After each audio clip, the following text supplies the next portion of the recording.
Yo, what is going on YouTube? Dope Reality here, back with another video. And before we get into the video, if you guys could please drop a like and subscribe, I really would appreciate that a lot. And turn on your post notifications so you get alerted when I post a video. I do daily 2K content, so every day you're gonna get a video from me. But in this video, I'm going over the best playmaking shot creator build on NBA 2K21.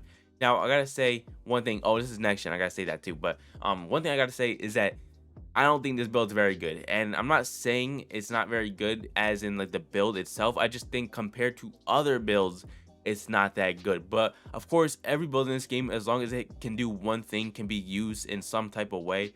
This build has really high speed and really good shooting, so overall it's good enough. Is it going to be any 6'7s or 6'8s? Probably not. But like, you guys just want the name, you guys don't really care about your record and stuff like that, and just want to have a playmaking shot creator, and this is the build for you. So anyway, let's get right into the video. So first name, last name, does not matter, whatever you want. Position, of course, is going to be point guard. Hand doesn't matter, and then jersey number does not matter. So you continue. And then for the body settings, you're going to go with a 6'3 height and a 180-pound weight, a 6'8 wingspan, and body shape does not matter. It's whatever you want. It really does not matter. But yeah, now I'm going to go continue, and then we're getting to the attributes. So now I'm going to do all the attributes and explain them after. Alright, so these are the attributes and badges you get with this playmaking shot creator build. It has 3 finishing, which is not great, but it is enough to get this playmaking shot creator name. It is pretty difficult, I cannot lie, but overall it's a pretty decent point guard build.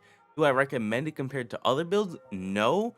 But is it a playmaking shot creator build? Yeah, I guess it is. But overall, it's not horrible. It's not great, but it is not bad. I mean, you could still use it. Technically, if you wanted to run like threes or something like that, and have like a screen setter. For ISO, I would not recommend it because it's just like 40 or 50 other builds that are probably better than this. But like overall, it's not that bad. So anyway, you have a 72 driving layup, which is not great, but I'm sure you'll be able to hit pretty consistently if you do go into the paint with a layup. An 89 driving dunk, which kind of stinks, but once you hit 96 overall, you'll have a 90 driving dunk, which means you can get contact dunks, like all the contact dunks, not just one set of them. But overall, it's not that bad. And you have your standing dunk up just so you can get more badges. So you have 3 finishing, which isn't great, but it's enough.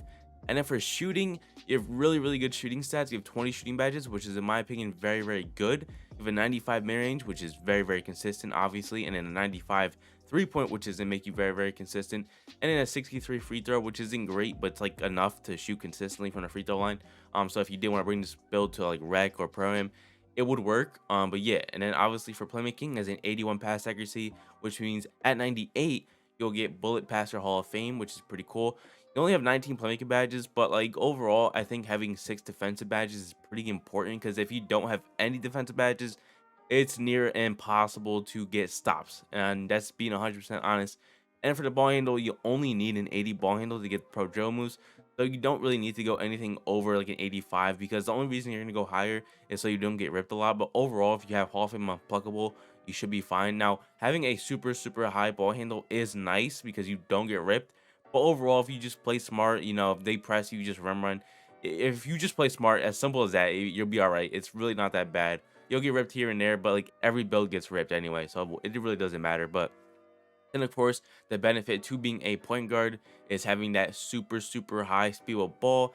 It's one of the only benefits to being small in this game, at least.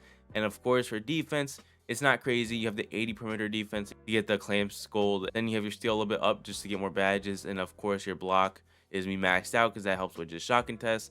And then your defensive rebound, of course, is maxed just to get as many defensive badges as possible. And for physicals, you have a 95 speed with a 95 acceleration, which is super nice. The only benefits to being small is literally just speed and shooting ability, even though shooting ability isn't super important because almost everybody in this game can shoot, whether it's like a 75 to a 99 3-point. Like, as long as you have your hot zones, it's pretty easy to shoot.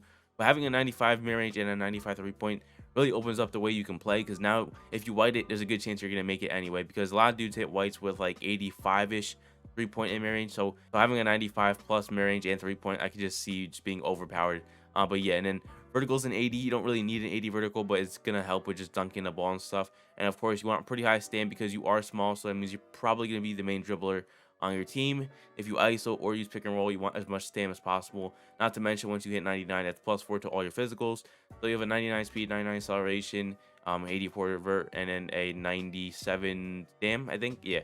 So yeah, the build's not crazy, but it is a playmaking shot creator. So if you guys have the bread to blow, then you might as well just make this one, because once again, I don't believe this is a great build at all. It's just the name. So of course you're gonna continue.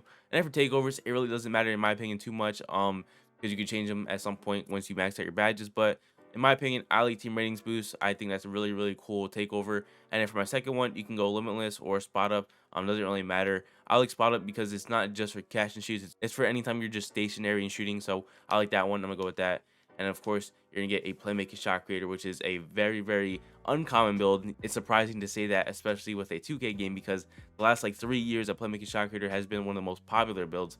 But right now, it's probably one of the most least popular builds. But overall, it's a really cool build. I mean, you don't see it too often. So if you guys have bread to blow, and you guys are willing to lose, because I don't see this build being super comp. But some people just don't really care about their record and they just want to have fun. So if you guys want to have fun, shoot threes, be super fast, dot people, this is the build for you. So that's it for the video, guys. If you guys did enjoy, please like and subscribe. Let me know what you guys think about the build. I don't think it's that great, but of course, if you guys want to play make a shot creator build, here's one. It has shades of Dame, Ja, and I don't even know who that dude is. So yeah, thank you guys so much for watching, and peace.